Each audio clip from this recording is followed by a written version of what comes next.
Everybody has a particular skill, and it's in that skill that they find reward in their ability.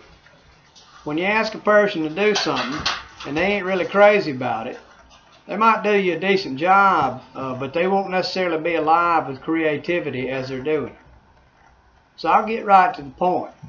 I don't do much of any maintenance or repairs on my small engine stuff at all. I mean, I'll break it down for you in numbers that's easy to understand. I've been in the landscape business for near about 15 years now, and I've gone through quite a few line trimmers and blowers and chainsaws and hedge trimmers and such, and they go through cycles with me. Brand new, a few years old, which is about where I like them. I've about had it with this thing, and they finally end up in the boneyard until I get tired of having them around, and so I'll give them to a buddy of mine for salvage parts. Half time they still run, just not to the degree of which I require. The lifespan of most of my tools as they progress through their stages is about 4 to 5 years, and that's from the first day I press them into operation all the way to getting retired and allowed to lie in a state of rest as a reward for their years of service. So if I buy a new line trimmer unit for around $375 and I get 4 years out of it without doing much more than just changing the spark plug a time or two, which would add about 15 more bucks to the whole deal, bringing you up to a total of about $390.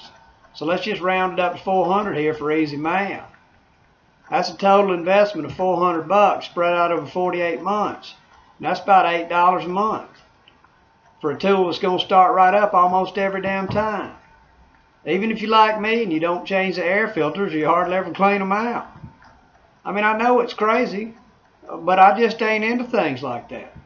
I work in the dirt and I work with wood. I don't really necessarily turn wrenches. So normally, by the time one of my units is reaching the end of its road, it's done got so hard to start that I have to take the air filter out, and I usually throw it in the back of the truck. And I don't necessarily put a new one back in there, and honestly, half time, I mean, I just don't even put one back in there at all. And the thing will usually fire up and run like a new one and give me a couple more months of service. Like I said, I'm rough on my equipment. And no, I'm not interested in turning no wrenches. I'm interested in building stuff. That's how come I buy steel, because they just run. And it is just that simple. Besides, it's kind of nice getting a brand new unit every handful of years. I mean, for me, it's like getting a brand new car. I just love it. Plus, Mr. Campbell can usually get them back in good running order, and what he does with them from there, I have no idea.